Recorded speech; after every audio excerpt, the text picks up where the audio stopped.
Nahihiya naman nagtanong si Yuer sa kanyang ina, na ang lahat ng tao ay dumating na, magsisimula na ba ang Yaoqi Festival? Sinabi ng Holy Mother, mga ginang at ginoo, bukod sa pinakamahalagang bahagi ng Yaoqi Festival, ang paliligo kasama ang banal na dalaga, mayroon pang dalawang biyaya. Ang una ay ang pagtikim ng mga peaches mula sa Yaoqi Peach. Ang ikalawa ay ang pagmamasid sa mga ulap upang maunawaan ang landas ng dakilang emperador. Sinabi ng dalawang lalaki, ang Yaoqi ay isang pinagpalang lugar para sa mga immortal mula pa noong sinaunang panahon. Alam nila na hindi pa nila oras na maligo kasama ang banal na dalaga, pero masaya na sila kung makakakain sila ng isang Yaoqi peach, at gusto din nilang pagmasdan ang mga ulap, baka sakaling maunawaan nila ang landas ng dakilang emperador. Pagkatapos nito, niyaya na ni Yuer ang lahat ng taong dumalo, na pumunta na nga raw sila sa Yaoqi Peach. Maya-maya, napunta na ang eksena sa maraming nakalagay na Yaoqi Peach sa lamesa, at ang mga peach na ito ay napaka-espesyal, 1,000 taon bago mamulaklak, 1,000 taon bago mamunga, at 1,000 taon bago ito ganap na mahinog. Sinabi din ng mga cultivator, ang pag-extend ng buhay ay isa sa pinakamahirap makamit. Bukod sa immortality pill, kakaunti lang ang mga elixir sa langit at lupa na kayang magpahaba ng buhay, at kailangan nilang makakuha ng isa sa mga Yaoqi Peach na ito. Sinabi ng Holy Mother, may kabuuang 18 Yaoqi Peach, at bawat isa'y kasing halaga ng isang mahalagang gamot. Ang pinakamalaki sa mga ito ay ang pinakabanal na Yaoqi Peach sa kasaysayan ng Yaoqi, tinatawag itong sagradong Secret Peach. Sinabi din ng mga cultivator, ang kalahating ito ng immortality pill ay kayang magbigay ng buhay na walang hanggan, kaya siguradong makapangyarihan din ang kalahating ito. Sa kasamaang palad, wala silang pagkakataong makakuha ng ganitong himalang bagay. Sina Qilin, Luoyun, Luo Guandao, at iba pang mahuhusay na tao lang ang karapat-dapat na makipaglaban para sa sagradong Yaoqi Peach na ito. Napunta ang eksena kay Bai Zuo, habang may matinding excitement ito sa kanyang pagmumukha, na ang immortality pill na ito ay ang matagal na niyang gustong kainin. Pinaliwanag din ng Holy Mother, sa pagkakataong ito, ang kondisyon para makuha ang Yaoqi Peach ay ang pagmamasid sa mga ulap sa dulo ng mga ulap. Ang pagmamasid sa mga ulap sa dulo ng mundo ay hindi lang nagpapalalim ng iyong cultivation at kaliwanagan, kundi kung ikaw ay maswerte, maaari niyo itong maramdaman ang landas ng dakilang emperador. Ang kanilang meditation at kaliwanagan ay maaaring maipasa sa mga ulap, na siyang tutulong sa pamumulaklak, paglago, at pagbunga ng puno ng Yaoqi Peach. Ito ay parang tumama sa dalawang ibon gamit ang isang bato, kapwa kayo makikinabang, ikaw ay lalago sa espiritual na aspeto, at ang puno naman ay mabibigyan ng lakas para magkabunga. Sinabi ng mga cultivator ang puno ng Yaoqi Peach ay lumalago sa pamamagitan ng kanilang meditation. Kaya pala madalas gawin ng Yaoqi ang Yaoqi Festival at inilalabas nila ang mga Yaoqi Peach para aliwin ang lahat. Talagang ito ay isang napakagandang bagay para sa lahat. Kasabay noon, sinabi ng isang lalaki sa Holy Mother, na bilasan ng araw nila dahil excited ng araw sila sa mga Yaoqi Peach. Pagkatapos nito, sinabi ng Holy Mother habang nasa harapan niya ang malaking Yaoqi Peach, sa pagmamasid sa mga ulap at pag-unawa sa mga batas ng langit at lupa, ang tanong ngayon ay sino ang makakakuha ng sagradong Yaoqi Peach sa huli?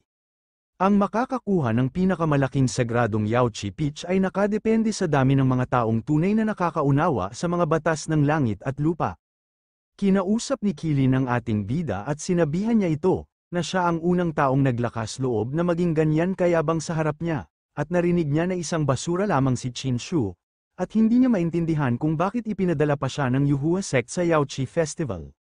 Sinabihan niya din si Qin Shu, na sisiguruduhin niyang araw na hindi ito makakakuha ni isa sa mga Yaoqi Peach.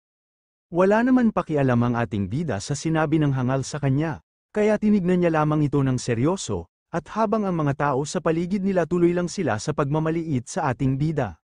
Sinabi din ni Qilin, dahil mabait nga raw siya, bibigyan niya nga raw ang ating bida ng buto ng Yaoqi Peach, pagkatapos nitong makakuha nito. Sinabi pa ng Holy Mother, gayunpaman, may isang eksepsyon, at iyon ay ang ika-18 demigod. Ang ika-18 anak ng demigod na si Qin Shu ang nakahanap ng Zhongyang Sutra para sa Yaoqi. Kaya kahit ano pa ang maging resulta ng pagmamasid sa ulap, Sigurado na siyang makakakuha ng Yaochi Peach, nagpasalamat naman dito ang ating bida sa Holy Mother na may kagalakan.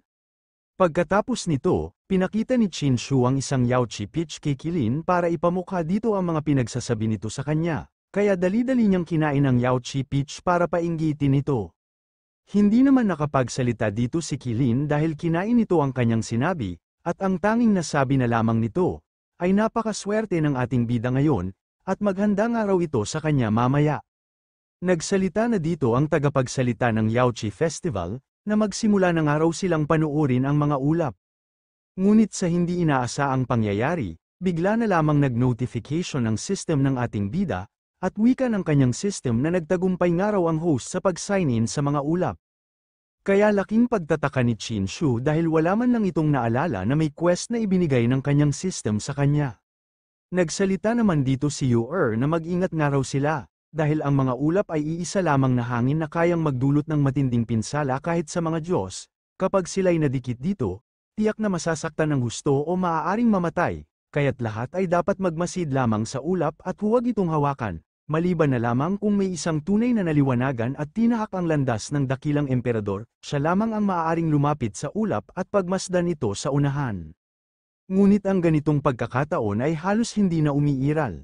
Napasabi naman dito si Chinshu sa kanyang isip, ang kaliwanagan tungo sa landas ng dakilang emperador ay napakamatuwid, at sa pagkakataong ito, napakahirap ng pagsubok nito. Pagkatapos, si Qilin ay lumitaw na napaliligiran ng malalakas na enerhiya at kidlat, dahil tinanggap niya ang isang enlightenment mula sa mga ulap. Pinuri naman ng Holy Mother si Qilin, dahil napakabilis niyang na-enlightenment sa unang batas ng langit at lupa.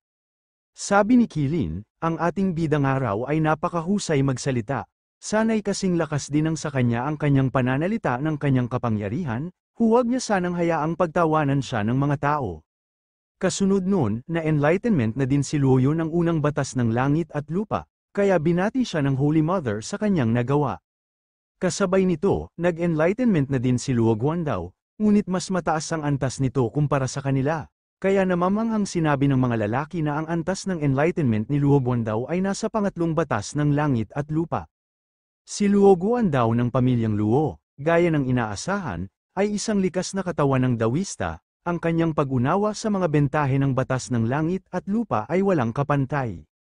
Sinabi ng Holy Mother, 3 aral ng enlightenment ang naunawaan agad-agad, isang bagay na hindi pa raw nangyayari sa loob ng 10,000 taon sa kanilang Yaochi. Pagkatapos nito, sinabi ni Bai Zuo kay Chinshu na magpatuloy ito sa pagsusumikap dahil kailangan niyang inumin ang kalahati ng immortality pill. Ngunit si Chinshu ay tila nawala ng pag-asa, at malungkot na sinabi na gusto rin naman niyang magsikap, pero pakiramdam niya ay wala rin namang silbi ang pagpupursige sa bagay na ito.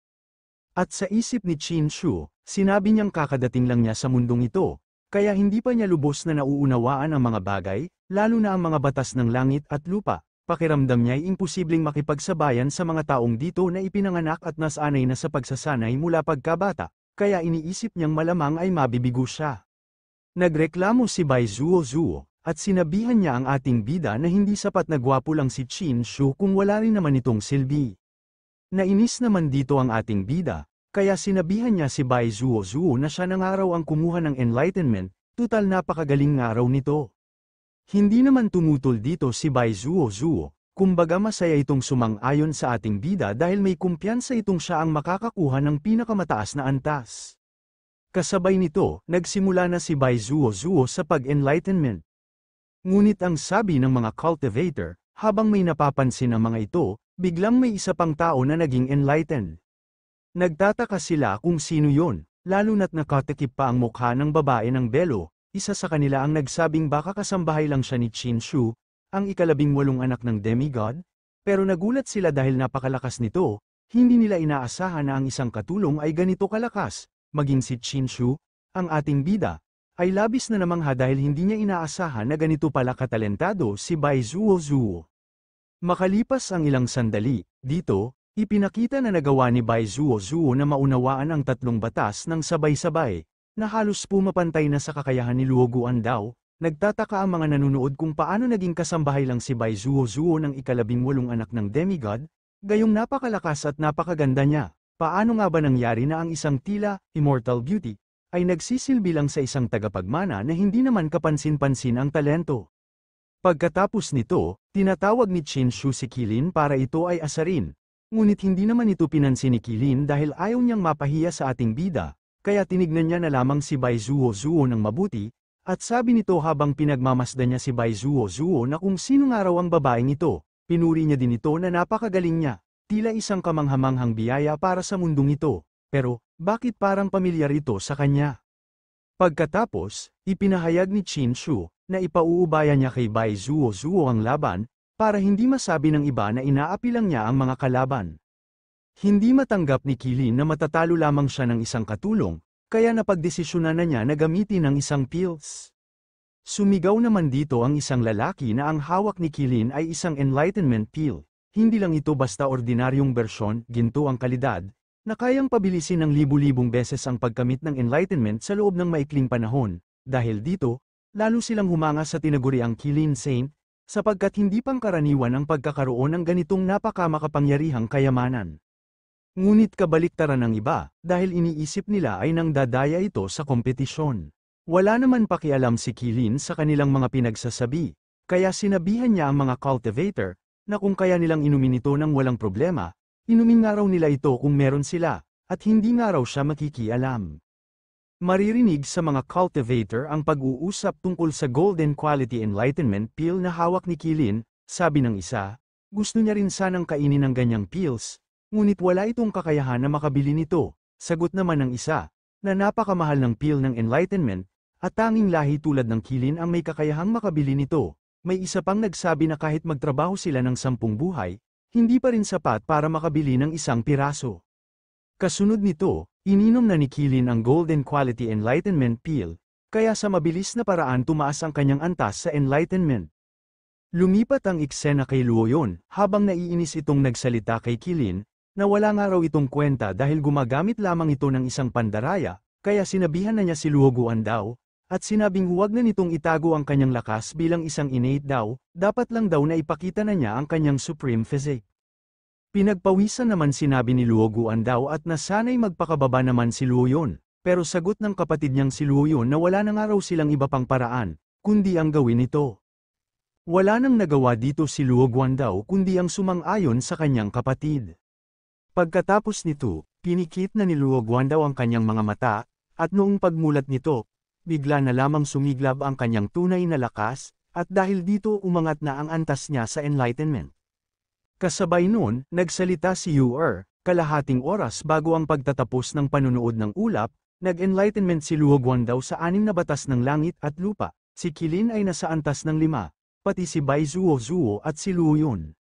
Sinabi din ng Holy Mother, ngayong araw ng panunood ng ulap, mas matindi ang labanan kumpara sa mga nagdaang taon. Ang hininga na iniiwan nila habang nagma-meditate ay magpapasigla sa punong peach, kaya ito'y mas magiging maganda at magkakabunga pa ng mas marami. Makalipas ang ilang sandali, tuloy pa rin si Kilin sa kanyang pag-enlightenment, kaya patuloy pa rin itong tumataas sa tulong ng kanyang mga pills.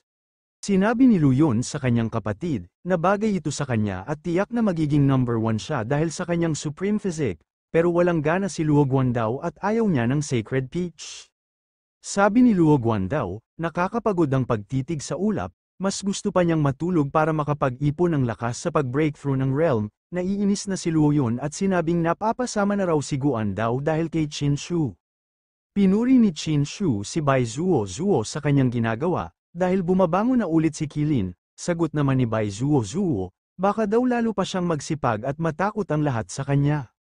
Nagtaka naman dito si Chinshu na kung ano nga raw ang ibig nitong sabihin, at ipinaliwanag ni Chinshu na kung hindi siya magsisikap, hindi niya makukuha ang banal na peach, dahil dito, nagpa siya si Bai Zuo na pagbutiin pa ang kanyang ginagawa. Kaya lalo pa niyang nilakasan ang enlightenment sa pagmamasid niya sa mga ulap. Sinabi ni Kilin kung talagang inaakala niyang makakain niya ang banal na peach sa pamamagitan lamang ng pagtitiwala sa isang kasambahay. Ayon pa kay Kilin, habang seryoso niyang sinasabi, na nananaginip lang si Chinshu at hindi raw maaaring mas magaling ang isang katulong kaysa sa kanya. Ngunit sa hindi inaasaang pangyayari, biglang nagbago ang tagpo, isang napakaliwanag na liwanag ang bumagsak mula sa langit, tumakbo at nagulat ang mga tao sa paligid, lumitaw ang isang mahiwagang eksena, isang dragon at phoenix ang lumitaw sa gitna ng nagniningning na kalangitan, hudyat na may malakas at banal na enerhiya ang bumaba, malamang ito ang paunang senyales ng paglitaw ng landas ng emperador o isang napakalakas na kapangyarihan. Nagtanong naman dito ang mga cultivator na kung anong araw ang nangyayari sa taas ng kalangitan. Dito na pinaliwanag ng Holy Mother, hindi ito basta-bastang pagpapakita, ang nakita nila ay ang enlightenment ng dakilang emperador. Isa itong bihirang pangyayari na nangyayari lamang kapag may tao o nilalang na karapat-dapat tumanggap ng karunungan at kapangyarihan mula sa pinakadakilang pinuno sa kasaysayan. Nagulantang ang lahat sa biglaang pagpapakita ng Path of the Great Emperor, isang makalangit at bihirang pangyayari. Sabi ng mga cultivator na kung sino nga raw ang nakatanggap ng enlightenment ng dakilang emperador, at nagkaroon din sila ng pagdududa kung sino ang maaaring responsable, isa sa kanila ang nagtaka, siya ba si Qilin, o si Luo Guandao, pero parang hindi sila ang nagmumukhang karapat-dapat. Nagtanong naman dito si Qin Shu na kung siya ba nga raw ang napili o hindi. Ngunit ang sinabi lamang ni Bai Zuo na nagdagdag lamang ito ng konting chi ngunit bigla na lamang nagkaganito. Sa hindi inaasaang pangyayari, bigla na lang nagkaroon ng malakas na pagyanig sa paligid. Sa unang panel, makikita ang mga bato na naglalaglagan mula sa langit na tila may bumabagsak na napakalakas, habang nakatayo lamang si Bai Zuo sa harapan nito, na parang nagpapahiwatig ng malakas na presensya. Pagkatapos, biglang lumitaw ang isang dambuhalang haligi ng apoy at liwanag na bumagsak mula sa langit sa mismong harapan ni Bai Zuo, na pahiwatig na siya ang nakakuha ng enlightenment ng landas ng emperador. Kaya labis na lamang ang pagkabigla ng mga cultivator, dahil si Bai Zuo ay isang katulong lamang ng ating bida. Kaya nag-anunsyo na ang Holy Mother na ang katulong ng ika-18 anak ng demigod na si Qin Shu ay ang nakakuha ng enlightenment ng landas ng emperador. Pinuri ng Holy Mother si Qin Shu bilang ika-18 anak ng mga Diyos at tinawag itong isang makalangit na biyaya. Napansin din niya si Bai Zuo, na kahit isang kasambahay lamang, ay may taglay na talento na parang mula sa langit. Natutuwang sinabi naman ni Qin Shu na sobra naman ang papuri sa kanya ng Holy Mother, magaling lang daw talaga siya magturo at sanay siya sa tamang pagsasanay. Sa sinabi ng ating bida sa Holy Mother wala na lamang itong nasabi sa pinagsasabi ng ating bida. Kasabay nito, bigla na lamang lumapit ang mga ibang cultivator sa kanya para sila ay makasipsip sa ating bida, at sinabi nila na handa nga raw silang pakasalan ng katulong ng ating bida, at magbibigay nga raw ito ng 1,000,000 spiritual stones. At sabi din nila na gusto niya itong maging kapatid sa dugo at ibibigay niya nga raw sa kanya ang 100 babaeng demonyo. Nakisali naman dito ang Holy Mother, at papuri niyang sinabi na bihira raw ang katulad ni Bai Zuo, isang katulong na may likas na talento at kakayahan. Ayon pa sa kanya, bagamat magaling si Bai Zuo, mapanganib at marahas ang kanyang lakas. Dahil dito, iminungkahi ng Holy Mother kay Qin Shu na sumama si Bai Zuo sa kanya sa Yaoqi. Dagdag pa niya, si Bai Zuo ay may potensyal na maging susunod na Holy Maiden ng Yaoqi. Kaya labis na lamang ang pagkabigla ng mga cultivator, dahil si Bai Zuo ay isang katulong lamang ng ating bida.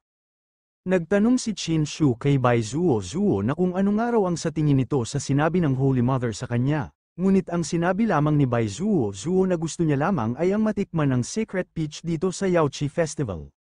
Kaya nagsalita na si Qin Shu na may paggalang sa Holy Mother na tinatanggihan niya nga raw ang sinabi nito, at nagpapasalamat din ito sa kabaitan nito.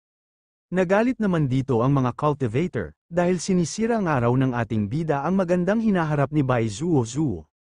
Pinatigil naman sila ng Holy Mother, kaya sinabi pa nito, na palaging bukas ang pintuan ng Yaoqi para kay Bai Zuo. Kasunod nito, seryosong sinabi ng Holy Mother kay Bai Zuo na maaari na siyang magsimulang tahakin ang landas ng dakilang emperador, mukhang opisyal na kinikilala ang kanyang pambihirang potensyal. At sa gitna ng liwanag, masayang ipinahayag ng Holy Mother na ang tanawing ito ay isang makapangyarihang tagpo na bihirang masaksihan kahit pa sa loob ng libu-libong taon. Pinaliwanag din ng Holy Mother, ang landas patungo sa pagiging dakilang emperador ay maaari lamang marating ng isang tao. Sa paglalakbay sa landas na ito, makakakita siya ng maraming kababalaghan at mararamdaman niya ang mga damdamin na hindi pangkaraniwan, mga damdamin na higit pa sa karaniwan at makalupa. Kaya sinabihan niya si Bai Zuo na maaari pa siyang makipag-ugnayan sa mga sinaunang emperador. Sa mga narinig ni Qin Shu namangha naman ito dahil napakalaking importunidad nga raw nito para kay Bai Zuo, habang si Qilin ay naiinis na lamang ito sa kanyang sitwasyon.